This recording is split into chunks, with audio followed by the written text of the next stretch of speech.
Hello, back again. Let's see. So now we're talking about it's going to increase, and then best known developmental psychologist per textbook. That's going to be Piaget. Uh, again, I didn't Vygotsky. Again, and point is Piaget is just more is it's just more known. Plus, too, the stuff that he has is it's a lot easier to understand as far as different stages and that type thing. So it's why that is like it is. So then mono, thinking identical, as far as being one, mono one, meaning that the identical. If you know any identical twins, they look like they're one person. Mono one. Di means two, so that's where you get the dizotic twins. And dizotic twins, remember, they're just going to have basically the genetic makeup of a brother and sister, or siblings. So again, and like I said before, Vygotsky, the problem is you really just can't tell. Yeah, the scaffolding's great, but you can't really tell where the child is in their development. Multimodal, anytime you see that, it's generally going to be any type of disorder. This always is going to be the best. Medical treatment, and that means not necessarily that they're getting medicine, but just seeing if medicine, was helpful, or knowing that it is or not helpful. Behavior management, as far as like things that the person does on a consistent basis to change because again, if you change your behaviors, you can change the thinking as well. And then of course the counseling as well. Lateralization, any football, if you know like football, if you think about, like, say the quarterback gets the ball and he laterals it to the person, so he's kind of going to the left, so he's got it over here to the left and he's taking it to the right, is kind of a way to remember that one. Synapses, I don't really know.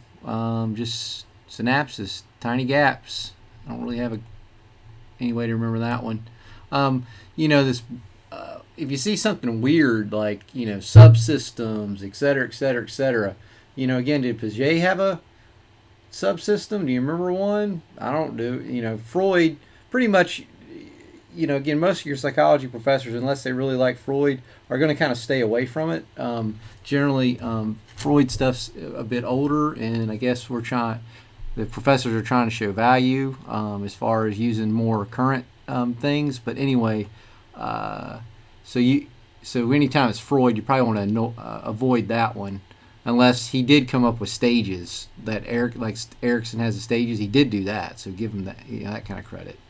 But so anyway, so Brofenbrenner is your system person.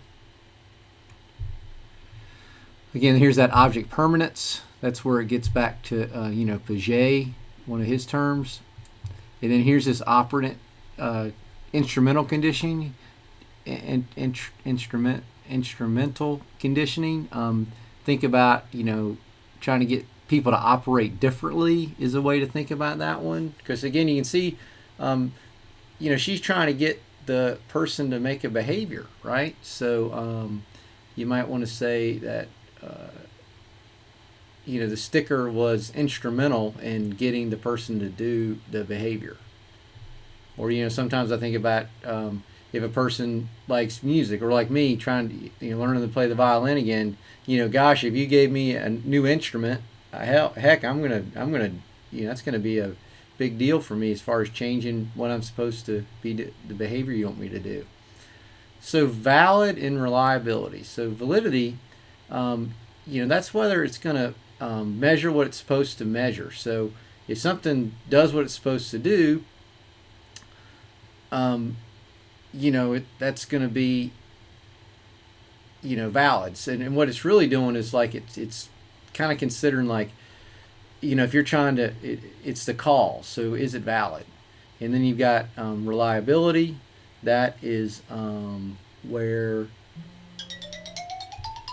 So reliability, that is, is it reliable? So you test it once and you test it again. Is it reliable? So 20 weeks, that's about, right at, 4 months, you're going to start to hear you would hear the baby's heartbeat.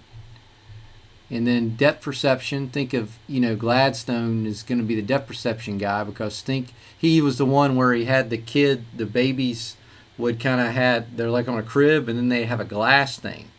Well, if they're on like a table with like glass, what I mean by see-through glasses, so the kid, because they don't have depth perception, they just walk right over the glass, unless they're getting to a certain age.